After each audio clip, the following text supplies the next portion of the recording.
60세가 되던 해 나는 마음이라는 것이 어느 날 갑자기 느려지는 경험을 처음 했다. 몸이 아니라 마음이 먼저 속도를 늦추는 것이다. 예전 같으면 단숨에 지나쳤을 거리의 소음도, 사람들의 표정도, 스쳐 지나가는 바람도 어느 순간부터 선명하게 들리고 보였다. 마치 세상이 갑자기 속도를 줄이고 나를 기다려주는 것처럼 느껴졌다. 그런데 그 고요함 속에서 나는 이상한 낯섦과 마주했다. 젊을 때는 그렇게도 빨리 달리고 싶었는데 왜 이제 와서 멈추어 서고 싶은 걸까? 하루는 산책을 하다 오래된 흙길을 걸었는데 그 길은 내가 젊은 시절 수도 없이 뛰어다니던 길과 하나도 다르지 않았다. 그러나 그날은 처음 보는 풍경처럼 느껴졌다. 흙냄새, 나무가 흔들리는 소리, 지나가는 사람의 천천한 걸음, 그 모든 것이 갑자기 마음 깊숙이 들어왔다. 그때 깨달았다. 아, 이제 내 마음이 예전처럼 속도를 내고 싶어 하지 않는구나. 나이 든다는 건 단순히 몸의 늦어짐이 아니라 마음의 흐름이 달라지는 것이었다. 젊을 때 나는 마음이 느려지는 걸 두려움으로 여겼다. 뒤처지는 것 같았고 나만 멈춰선 것 같았으며 세상은 여전히 속도를 내고 있는데 나만 늦어지는 기분이었다. 하지만 60세가 되고 나서 느낀 마음의 느림은 전혀 달랐다. 그것은 무력함이 아니라 이제야 보이는 것들 때문에 생기는 깊은 고요함이었다. 나는 그동안 얼마나 많은 것을 놓치고 살았는지 비로소 알았다. 사람들과의 대화에서 진짜 하고 싶은 말은 미처 듣지 못했고 가족들의 얼굴에서 담긴 감정도 대충 넘겼고 스스로의 마음이 보내는 신호에도 귀를 기울이지 않았다. 빠르게 사느라 빠르게 잊어버렸고 빠르게 결정하느라 중요한 것을 흘려보냈다. 그러다 60이 넘어서야 마음이 걸음을 늦추자 그 빠름 속에서 잃어버렸던 것들이 하나둘 떠오르기 시작했다. 나는 한 번은 오래전에 함께 일하던 한 장년의 농부를 만나 그의 이야기를 들은 기억이 있다. 그는 이렇게 말했다. 사람은 빨리 살 때는 앞만 보지. 그런데 늙으면 옆을 보게 돼. 옆을 봐야 넘어지지 않거든. 그 말이 그때는 별 의미 없이 들렸지만 60세가 되던 날 나는 그 말을 떠올렸다. 맞다. 마음이 늦어지는 건 넘어지지 않기 위한 삶의 준비였다. 마음이 빨리 움직이면 실수를 하고 오해를 하고 작은 상처도 대수롭지 않게 넘긴다. 그러나 마음이 느려지면 비로소 보인다. 상대의 표정이 보이고 사람의 말투 속 감정이 들리고 내 자신이 억지로 누르고 있던 감정도 선명하게 떠오른다. 그것이 세월이 주는 첫 번째 진실이었다. 마음의 속도가 느려지는 것은 약해졌다는 뜻이 아니라 깊어진다는 의미였다. 그래서 나는 어느 날 스스로에게 조용히 말했다. 아, 이제부터는 빠르게 사는 것이 아니라 깊게 살아야 할 때구나. 60세 이후 삶이 달라지는 건 바로 그 깨달음 때문이었다. 마음이 느려지면 세상이 달리 보이고 세상이 달리 보이면 내 인생의 방향도 자연스럽게 달라진다. 나는 그날 이후 빠르게 사는 법을 조금씩 내려놓기 시작했다. 대신 마음의 속도에 맞춰 살아보기로 했다. 그러자 이상하게도 예전보다 더 많은 것들이 내게 다가왔다. 사람의 진심, 내가 놓친 기회, 내가 상처 줬던 순간들, 그리고 내가 사랑했지만 바쁘다는 이유로 지나쳤던 일들까지 마음이 느려지니 비로소 보였다. 그리고 그 느림 속에서 나는 두 번째 진실과 마주하게 되었다. 왜? 나이는 인간관계를 넓히는 것이 아니라 줄이는 걸까? 60세가 되자 나는 인간관계가 넓어지는 것이 아니라 조용히 줄어들기 시작한다는 사실을 온몸으로 느끼기 시작했다. 젊을 때는 사람을 만나는데 이유가 필요 없었다. 다들 빨랐고, 다들 바빴고, 다들 크게 웃고 떠들며 서로의 시간을 쉽게 나눴다. 그러나 나이가 들자 사람의 수가 아니라 마음의 무게가 더 중요해졌다. 예전엔 20명과 만나도 괜찮았던 내가 어느 순간부터는 두세 사람만 함께 있어도 피곤해졌고 아무리 친한 사이라도 깊은 이야기 몇 마디 나누면 마음이 쉽게 지쳐버렸다. 그러던 어느 겨울 나는 아주 오래전에 함께 일하던 한 동료를 우연히 다시 만났다. 그는 나보다 3살 어린 사람이었는데 젊은 시절엔 늘 앞장서서 사람을 도우려고 했고 언제나 활기찬 모습으로 주변 사람들을 웃게 만들었다. 그러나 그날 내가 본 그는 무언가 오래된 피로를 안고 있는 듯한 표정을 하고 있었다. 말수가 줄었고 조용했고 눈빛도 예전처럼 밝지 않았다. 우리는 따뜻한 차를 마시며 지난 날을 이야기했지만 대화의 어느 순간 그는 이렇게 말했다. 형님, 이상하지요. 예전엔 사람들 사이가 편했는데 요즘은 누가 옆에 있어도 어딘가 답답하고 힘듭니다. 나는 그의 말을 듣고 마음이 먹먹해졌다. 그건 나 역시 오래전부터 느껴왔던 감정이었기 때문이다. 나이가 들어 인간관계가 힘들어지는 이유는 사람의 수가 줄어서가 아니다. 내 마음이 더 많은 것을 감당할 수 없게 되기 때문이다. 젊을 때는 상처도 금방 회복되고 오해도 술 한 잔이면 풀렸다. 그러나 60세 이후에는 작은 상처 하나도 오래 남고 오해 하나도 마음속 깊은 곳에 자리 잡는다.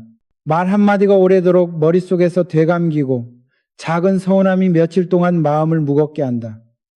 그래서 사람을 만나는 일이 예전처럼 가볍지 않다. 나는 그 동료에게 조용히 물었다. 요즘 누구와 가장 마음이 편하오?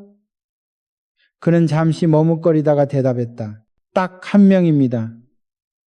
오래 알고 지낸 사람인데 굳이 말을 많이 하지 않아도 편합니다.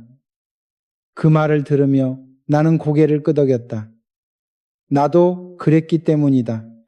60세가 넘어서야 나는 이해했다. 인생 후반부의 관계는 숫자가 아니라 방향이라는 것을. 오래 알고 지낸 사람이라도 내 마음을 소모시키는 사람이 있고 잠깐 스친 인연이라도 깊이 공감되는 사람이 있다. 나이가 들면 사람을 많이 만나는 것이 중요한 게 아니라 누구와 있을 때 내가 편안해지고 나다워지는가가 중요해진다.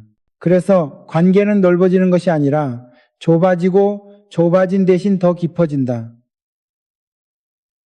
나는 한 번은 어느 항구 도시에서 만난 노인이 해준 말을 떠올린다.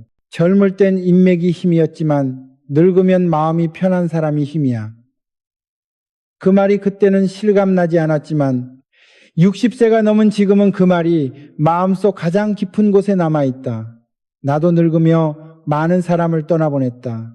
어떤 관계는 자연스럽게 멀어졌고 어떤 관계는 굳이 붙잡을 필요가 없어서 내려놓았다. 그렇게 나를 지나간 사람들은 많았지만 끝까지 내 옆에 남은 사람은 손에 꼽을 만큼 적었다. 그러나 그들이야말로 내 인생의 가장 큰 힘이 되었다.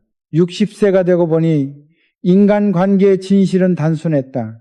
함께 있는 시간이 많은 사람이 중요한 게 아니라 함께 있을 때 마음이 편해지는 사람이 중요하다. 나는 여러분에게도 조용히 묻고 싶다. 지금 당신 곁에 남아있는 사람들은 당신의 시간을 가볍게 하는 사람인가? 아니면 무겁게 하는 사람인가? 인생 후반부는 누구를 곁에 두느냐에 따라 완전히 달라진다. 내가 60세가 되어 가장 먼저 깨달은 두 번째 진실은 이것이다. 관계는 넓어지는 것이 아니라 남는 사람의 질로 달라진다. 그리고 이 깨달음 속에서 나는 자연스럽게 또 하나의 질문과 마주했다. 우리는 왜 후회보다 더 무서운 미뤄둔 마음을 끌어안고 사는 걸까? 나는 60세가 되어서야 뒤늦게 깨달았다. 사람을 가장 괴롭게 만드는 건 후회가 아니라 후회로 남기지 않기 위해 해야 했던 마음을 끝내 미뤄둔 채 살아온 시간들이라는 것을. 후회는 이미 지나간 일이다. 하지만 미뤄둔 마음은 아직도 현재를 잡아 끌고 있고 때로는 미래까지 흔들어 놓는다. 사과해야 한다고 생각하면서도 미루고 고맙다고 말하고 싶으면서도 머뭇거리고 붙잡아야 했던 인연을 그냥 흘려보내고 용서해야 했던 사람에게 끝내 등을 돌리고 이렇게 쌓인 마음들은 어느 순간 삶의 짐이 되어 우리의 뒷덜미를 붙잡는다. 나도 그런 시간을 오래 살았다. 어떤 일들은 시간이 지나면 자연히 사라질 줄 알았다. 그러나 60세가 지나고 나서 깨달았다. 시간이 해결해 주는 건 아주 작은 상처들 뿐이고 깊은 감정들은 시간이 흐를수록 더 단단하게 굳어간다는 사실을. 한 번은 수십 년 전 함께 일했던 한 사람과 우연히 길에서 마주친 적이 있다. 그는 나와 눈이 마주치자마자 아주 미묘한 미소를 지었다. 반가움도 있었지만 어딘가 머뭇거리는, 무언가 걸리는 듯한 표정이었다. 나 역시 그랬다. 그 사람과 나는 젊은 시절 작은 오해로 관계가 틀어졌고 서로 자존심 때문에 아무 말도 하지 않은 채 멀어졌다. 그날 우리는 짧게 인사를 나누고 헤어졌지만 집으로 돌아오는 길에 마음이 유난히 무거웠다. 그때 왜 사과하지 못했을까? 왜 한마디 말이 그렇게 어려웠을까? 그렇게 스스로에게 묻는 순간 미뤄둔 마음은 돌덩이처럼 가슴속에 내려앉았다.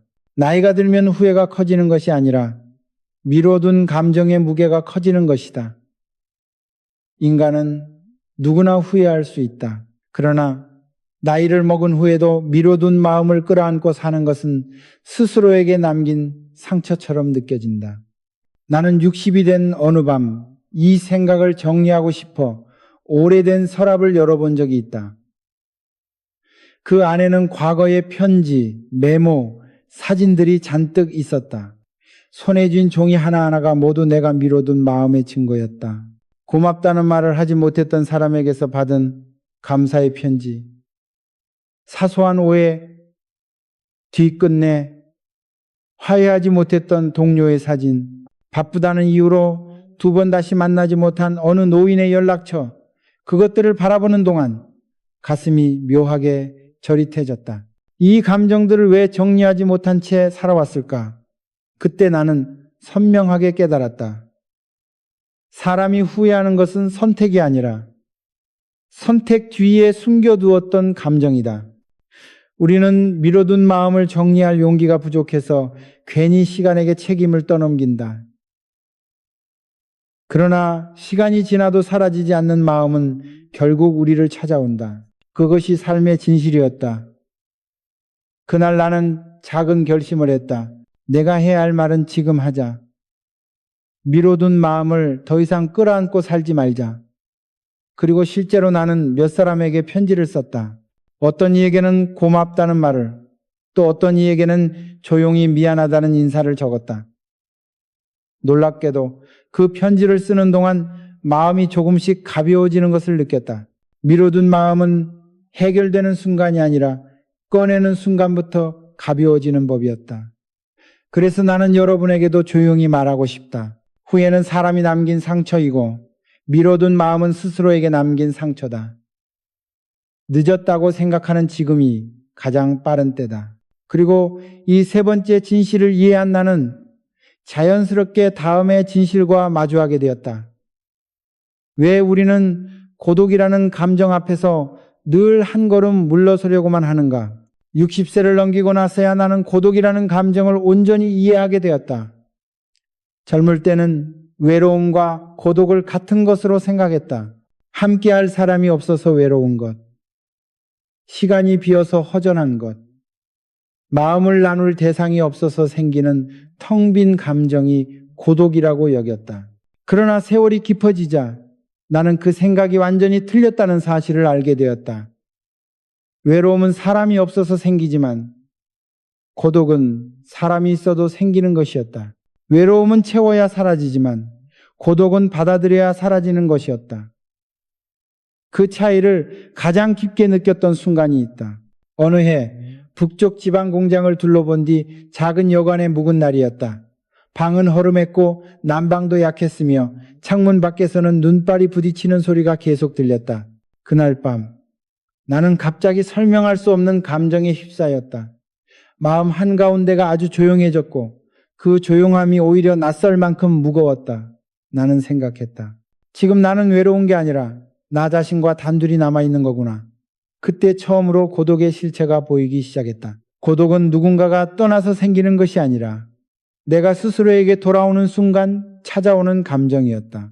젊을 때 나는 늘 바빴고 사람들 속에 둘러싸여 있었고 무언가를 해야 한다는 의무감에 쫓기며 살았다. 그래서 오랜 시간 동안 내 마음은 언제나 다른 사람들을 기준 삼아 흔들렸다. 하지만 60세를 넘어서 삶의 속도가 느려지자 외부보다 내면이 더 크게 보이기 시작했다. 그리고 조용한 순간마다 내가 감춰두었던 감정들이 고독이라는 문을 두드리고 있었다. 사실 고독은 무섭지 않다. 무서운 것은 고독 속에서 마주하게 되는 나 자신의 모습이다. 그동안 인정하지 않았던 후회, 억지로 눌러두었던 서운함, 스스로를 속이고 살아온 시간들, 그리고 오래된 상실감까지 모두 침묵 속에서 떠오른다. 고독은 마치 먼지 쌓인 거울 같다. 그 거울을 오래 외면하면 외면할수록 내 모습은 흐려지고 결국 나는 내가 누구인지조차 잊게 된다. 그러나 한번 그 거울을 닦아내고 나면 비로소 그 안에 있는 진짜 자신을 마주하게 된다. 나는 고독 속에서 내 삶을 다시 들여다보았다. 누구에게도 털어놓지 못했던 감정들, 너무 늦게 알아버린 진실들, 돌이킬 수 없는 선택들. 그 모든 것이 나를 조용히 감싸고 있었다.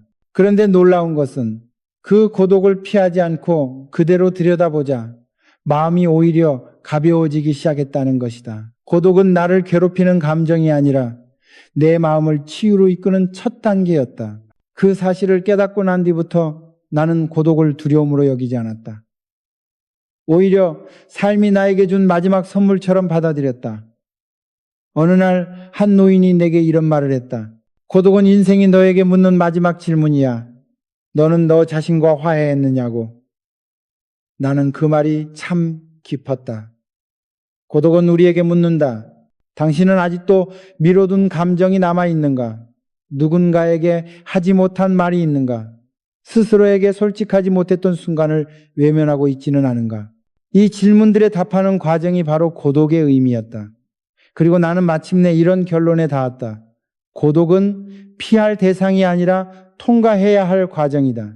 고독을 겪지 않고는 마음의 짐을 내려놓을 수도 진짜 자신을 마주할 수도 없다.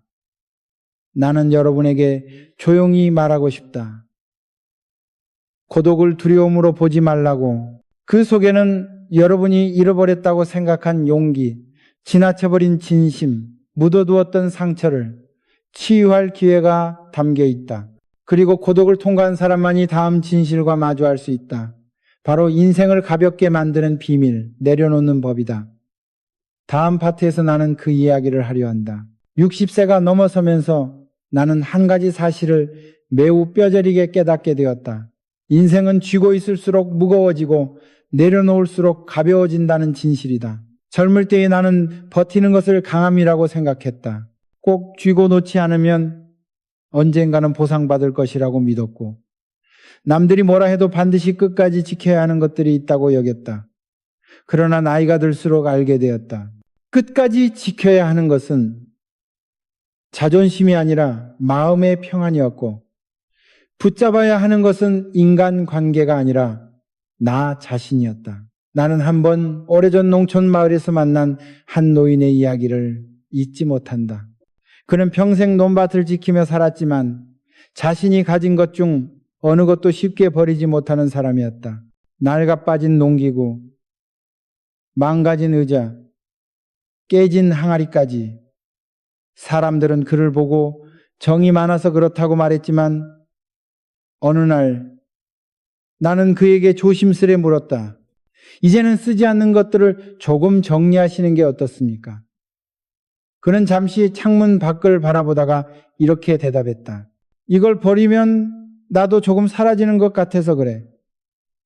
그 한마디에 나는 깊은 침묵을 느꼈다. 사람은 물건을 버리는 것이 아니라 물건에 묻어있는 세월을 버리기 두려워하는 것이다.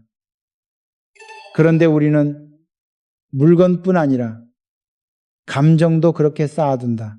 누군가에게서 받은 서운함을 버리지 못하고 예전의 실수와 후회를 창고처럼 쌓아두고 돌이킬 수 없는 일이었음에도 끝내놓지 못한다. 그러다 보니 인생의 창고는 점점 가득 차고 남은 길은 점점 더 좁아져 숨조차 쉬기 어려워진다. 나도 그런 시기를 오래 살아왔다. 어떤 관계는 놓아야 하는데 혹시나 하는 마음에 붙잡고 있었고, 어떤 감정은 이미 끝났는데 괜히 자존심 때문에 정리하지 못했다. 그러던 어느 날 조용히 앉아 나 자신에게 물었다. 내 삶에서 무엇이 가장 나를 무겁게 만드는가? 그 질문을 던져보자 놀랍게도 그 답은 아주 단순했다. 그것은 사람이 아니라 감정이었다. 사람과 사람이 멀어지는 것은 자연스러운 흐름이었지만 그 관계에서 가져온 감정은 내가 붙잡고 있었던 것이다.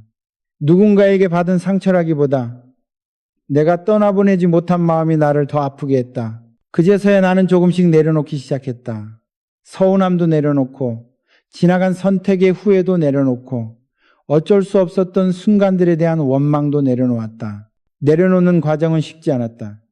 마음을 비우는 일이라는 게 말처럼 단순하지 않았기 때문이다. 그러나 하나씩 내려놓고 나니 마음속 빈자리가 조금씩 생기기 시작했다. 그리고 그 빈자리에 새로운 평안이 들어왔다. 그는 마치 오래전 창고 정리를 끝낸 농부처럼 얼굴이 환해졌다고 느껴졌다. 세월이 주는 가장 큰 선물은 얻는 것이 아니라 비우는 법을 배우는 것이라고 나는 생각한다. 사람의 마음은 컵과 같아서 가득 차 있으면 더는 담을 수 없지만 비우면 새로운 물이 들어온다. 내가 60세 이후에 얻은 가장 중요한 깨달음은 바로 이것이다. 인생은 버릴수록 채워지는 것이다. 필요 없는 관계를 버리면 진짜 관계가 들어오고, 쓸데없는 걱정을 버리면 용기가 생기고, 지나간 후회를 버리면 새로운 선택이 가능해진다. 나는 여러분에게 조용히 말하고 싶다. 지금 붙잡고 있는 것은 정말 여러분을 지켜주는 것인가? 아니면 여러분을 지치게 만드는 것인가? 인생은 결코 오래 붙잡는 사람이 강한 것이 아니라 제대로 놓을 줄 아는 사람이 강한 것이다. 내려놓음은 패배가 아니라 성장이다. 그 사실을 깨달은 사람만이 다음 진실과 마주할 수 있다. 왜 나이가 들수록 남의 시선보다 내 시선이 더 중요해지는가? 이제 나는 그 이야기를 다음 파트에서 하려 한다. 60세가 넘어서면서 나는 한 가지 진실을 더 뼛속 깊이 깨달았다. 인생의 전반부는 남이 나를 어떻게 보는지가 중요하지만 인생의 후반부는 내가 나를 어떻게 보느냐가 삶의 품격을 결정한다는 사실이다. 젊었을 때의 나는 늘 남의 시선을 의식했다. 사람들이 나를 어떻게 평가할까? 말 한마디가 어떻게 들릴까? 내가 이 선택을 하면 누가 뭐라고 할까? 이런 생각들에 하루의 절반을 소모하며 살았다. 그러나 나이가 들고 세월이 지나자 그런 시선들은 하나둘 사라지기 시작했고 내가 붙잡고 있던 많은 기준도 서서히 져갔다. 그 순간부터 진짜로 남게 된 것은 단 한 가지였다. 내가 나를 어떻게 대하느냐였다. 어느 해 여름 공장 시차를 마치고 돌아오는 길에 오래 알고 지내던 선배 한 사람과 마주 앉아 대화를 나눈 적이 있다. 그는 나보다 일찍 은퇴하고 조용히 농촌에서 생활하고 있었는데 그날 그의 얼굴에는 한 가지 묘한 편안함이 있었다. 바쁠 때는 그 편안함이 이해되지 않았지만 그날은 이상하게 눈에 잘 들어왔다. 내가 물었다. 요즘 잘 지내십니까? 그는 미소를 띠며 말했다. 남 눈치 안 보고 사니까 마음이 살더구나. 그 말은 그 순간엔 단순한 농담 같았지만 집으로 돌아오는 길에 계속 머릿속에 맴돌았다. 남의 시선에서 벗어나야만 비로소 내 마음이 숨을 쉰다는 그의 진심이 뒤늦게 가슴속에 꽂힌 것이다. 나는 돌아가는 차 안에서 스스로에게 질문을 던졌다. 나는 지금까지 누구의 눈을 가장 신경 쓰며 살았나? 돌아보니 놀랍게도 내 삶의 많은 결정이 남 때문이었다. 칭찬받고 싶어서 했던 일들, 욕먹지 않으려고 선택했던 길들, 인정받기 위해 억지로 떠안았던 책임들, 그리고 그 모든 것들은 시간이 지나자 아무 의미가 없었다. 사람들이 내게 주었던 평가도 노력도 어느새 오래된 신문처럼 발해 있었다. 그렇다면 정작 중요한 건 무엇이었을까? 나이가 들며 나는 점점 더 분명히 알게 되었다. 남의 기준이 아니라 내가 감당할 수 있는 기준으로 사는 것. 그것이 바로 삶의 품격이었다. 60세 이후에는 남이 괜찮다고 해주는 말보다 내가 나에게 이 정도면 잘 살았다고 말할 수 있는 삶이 더 소중해진다. 나는 한 번은 서울 근교에서 만난 한 노인의 말을 잊지 못한다. 그는 하루 벌어 하루 사는 소박한 사람처럼 보였지만 그의 태도와 말투에는 묘한 기품이 있었다. 내가 그에게 물었다. 어르신, 그렇게 평온해 보이시는 이유가 뭡니까? 그는 그저 담담히 말했다. 남들 눈에는 내가 작아 보여도 내가 보기엔 괜찮은 사람이야. 그걸 알게 된 뒤로야 마음이 가벼워졌지. 그 말을 듣는 순간 나는 오래된 숙제를 풀듯 가슴 속에서 무언가가 풀어지는 느낌을 받았다. 삶의 품격은 남의 기준을 만족시키며 쌓는 것이 아니라 나를 스스로 인정할 수 있을 때 저절로 생겨나는 울림이었다. 그리고 나이가 들면 들수록 그 품격은 더 분명한 기준이 되었다. 이제는 이렇게 생각한다. 세상이 나를 어떻게 보느냐는 점점 중요하지 않다. 세상은 나의 일부를 알고 있을 뿐 나의 전부를 알지 못한다. 그러나 나는 나의 모든 것을 알고 있다.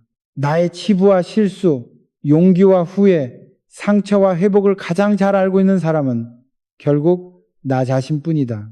그렇기에 인생 후반부에 가장 중요한 눈은 남의 눈이 아니라 나의 눈이다.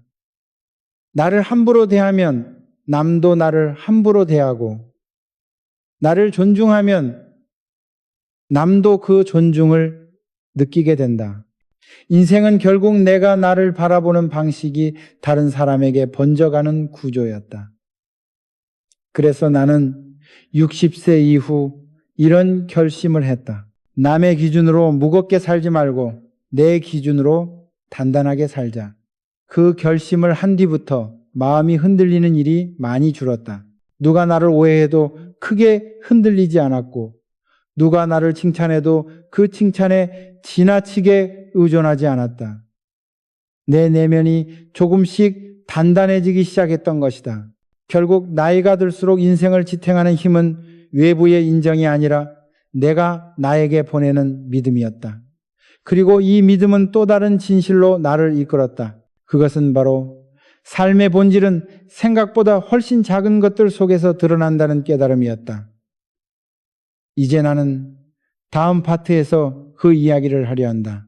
60세를 넘기고 보니 나는 인생의 본질이라는 것이 거창한 목표나 대단한 성취 속에 있는 것이 아니라 놀랍도록 작은 것들 속에 숨어 있다는 사실을 깨닫게 되었다. 젊은 시절에는 언제나 큰 꿈, 큰 성공, 큰 변화를 찾았다.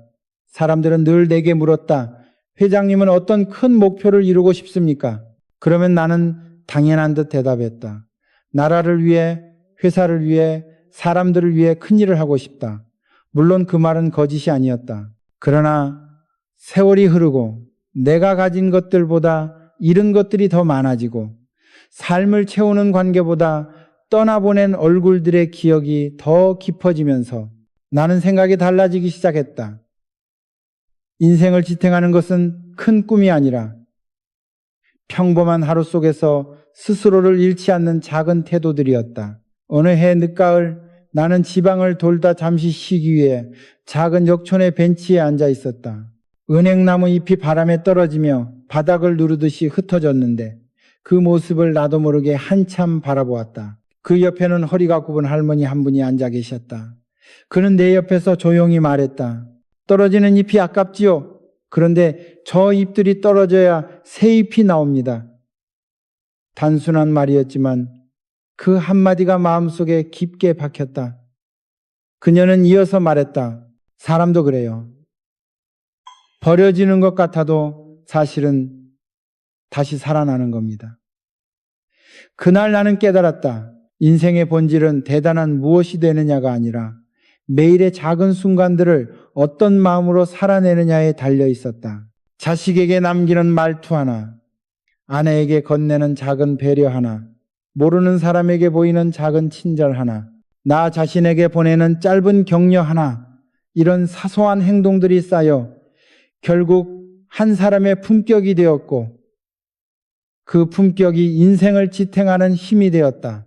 그래서 나는 어느 순간부터 큰 일을 고민하기보다 내가 오늘 어떤 태도로 살았는가를 먼저 돌아보기 시작했다. 그 결과 놀라운 변화가 찾아왔다. 삶이 더 단단해지고 마음의 불안이 줄어들었고 작은 행복들이 눈에 띄기 시작했다. 세상이 나를 어떻게 평가하는지보다 내가 하루를 어떻게 보냈는지가 더 중요해졌다. 그런데 이 작은 본질을 깨닫고 난 뒤 나는 오래전 공장에서 만난 한 군인을 떠올렸다. 그 젊은 군인은 밤새 철문을 지키며도 불평 한마디 하지 않았다. 내가 이유를 묻자 그는 이렇게 말했다. 제가 맡은 자리에서 묵묵히 지키는 것, 그것이 제 삶의 기본입니다. 나는 그 말이 그때는 대단해 보이지 않았다. 그러나 세월이 지나고 보니 그가 가진 태도야말로 인생을 붙잡아주는 본질이었다. 작은 자리를 지키는 마음, 작은 일에도 성실한 마음, 작은 약속도 어기지 않으려는 태도, 이런 보잘것없어 보이는 습관들이 시간이 지나면 한 사람의 인생을 만든다는 것을 나는 너무 늦게 깨달았다. 그래서 이제 나는 확신한다. 인생의 본질은 작은 것들 속에서 드러난다. 작은 친절이 사람의 마음을 살리고 작은 결심이 하루를 바꾸고 작은 변화가 인생의 방향을 바꾼다. 큰 배를 만드는 것도 작은 나사 하나가 정확히 맞아야 가능하듯 사람의 삶도 작은 태도들이 모여야 균형을 잡는다. 나는 여러분에게 말하고 싶다.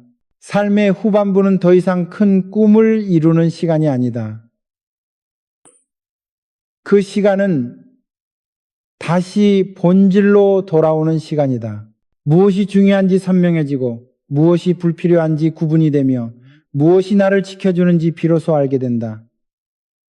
그래서 나는 60세 이후에야 알았다. 삶을 바꾸는 건 거대한 목표가 아니라 매일 반복되는 작은 선택들이라는 것을, 그리고 이 작은 진실들을 하나씩 맞이하는 동안 나는 어느새 또 다른 진실과 마주하게 되었다. 그것은 남아있는 시간의 방향을 반드시 늦기 전에 다시 세워야 한다는 깨달음이었다. 이제 나는 그 마지막 이야기를 다음 파트에서 하려고 한다. 60세를 넘기고 나는 인생이란 것이 끝을 향해 가는 여정이 아니라 방향을 끊임없이 바로잡아가는 과정이라는 사실을 비로소 이해하게 되었다. 젊을 때는 앞으로 가기만 하면 되는 줄 알았다. 속도가 중요했고 성과가 중요했고 남들보다 앞서 있다는 사실이 내 삶의 기준이 되었다. 그러나 세월이 흐르며 나는 점점 더 분명히 보게 되었다. 인생 후반부를 지탱하는 힘은 속도가 아니라 방향, 성과가 아니라 마음의 균형, 남들의 평가가 아니라 내가 나를 얼마나 잘 이해하고 있느냐였다. 그래서 나는 60세가 되던 해 내 삶의 방향을 처음부터 다시 그려보기 시작했다. 그때 떠올랐던 장면이 있다. 오랫동안 알고 지낸 한 노인을 찾아갔을 때였다. 그는 작은 방 한켠에 앉아 천천히 숨을 고르고 있었는데 그 얼굴엔 묘한 편안함과 동시에 다 말하지 못한 이야기들이 깃들어 있었다. 내가 물었다. 어르신, 후회는 없습니까? 그는 잠시 미소를 짓더니 조용히 말했다. 후회? 물론 있지. 그런데 중요한 건 후회가 아니야. 남은 시간에 그 후회를 어떻게 바라보느냐가 인생의 마지막을 결정하지. 그 말이 내 마음 한복판을 쿵 하고 때렸다. 그분은 죽기 전에 하고 싶은 것이 있느냐는 내 질문에도 이렇게 답했다. 하고 싶은 건 많지. 하지만 지금은 그중 내가 진짜 해야 할 것을 찾는 중이야. 나는 그날 처음으로 생각했다. 인생 후반부는 욕심을 채우는 시간이 아니라 방향을 바로 세우는 시간이라는 것을, 그리고 그 이후 나는 내 마음을 천천히 그러나 단단하게 들여다보기 시작했다. 무엇을 붙잡고 살았는지, 어떤 감정에 갇혀 있었는지, 어떤 관계가 나를 지탱해 줄 수 있는지, 그리고 무엇이 이제는 떠나보내야 할 것인지, 그 모든 질문이 내가 남은 삶의 방향을 다시 그리는 데 큰 역할을 했다. 인생을 되살리는 첫 번째는 정리였다. 미뤄두었던 감정, 오래된 상처, 불필요한 오해, 지나간 선택들, 그것들을 하나씩 꺼내 정리해야 마음이 자리 잡는다. 두 번째는 용서였다. 남을 용서하는 일이 아니라 스스로를 용서하는 일. 젊은 날에 서툴렀던 결정들, 너무 늦게 깨달아버린 진실들, 누군가에게 했던 부족한 말들, 이런 것들을 용서하지 않는 한 마음이 앞으로 나아갈 수 없다는 걸 나는 늦게야 이해했다. 세 번째는 수용이었다. 이제는 되돌릴 수 없는 일들, 바꿀 수 없는 인연들, 어쩔 수 없이 떠나보낸 사람들, 그 모든 것을 인정하고 받아들여야 비로소 인생이 다시 흐르기 시작했다. 네 번째는 관계의 재정비였다. 남은 시간을 어디에 쓸 것인지, 누구에게 마음을 나눌 것인지, 어떤 사람을 곁에 둘 것인지, 이 선택들이 인생 후반부의 행복을 결정한다는 사실을 나는 뼈저리게 깨달았다. 다섯 번째는 마음의 여백 만들기였다. 나이를 먹을수록 마음은 좁아지는 게 아니라 더 넓어져야 했다. 그래야만 새로운 희망도 들어오고, 새로운 사람도 들어오고, 새로운 하루가 의미 있게 다가왔다. 그 모든 과정을 거치며 나는 마지막 진실에 닿았다. 인생 후반부의 방향은 결국 어떻게 살 것인가가 아니라 어떤 마음으로 살 것인가로 정해진다는 깨달음이었다. 내가 남은 삶에서 선택해야 할 것은 거대한 변화가 아니라 하루를 대하는 태도였다. 아침을 어떻게 맞이하는지, 사람을 어떤 시선으로 바라보는지, 나 자신에게 어떤 말을 건네는지, 이 조용한 선택들이 남은 생을 완전히 바꾸는 힘을 가졌다. 나는 여러분에게 마지막으로 이 말을 남기고 싶다. 인생은 아직 끝나지 않았다. 방향을 바로잡는 순간 시작도 다시 온다. 지금 나이와 지금 상황이 어떠하든 마음의 방향을 다시 세울 수 있다면 당신의 인생은 지금 이 자리에서 다시 살아날 수 있다. 그리고 나는 조용히 질문을 하나 남기며 이 이야기를 마무리하고자 한다. 당신은 인생의 남은 시간을 어떤 방향으로 걷고 싶은가? 그리고 그 길을 지금 바로 시작할 용기는 준비되어 있는가?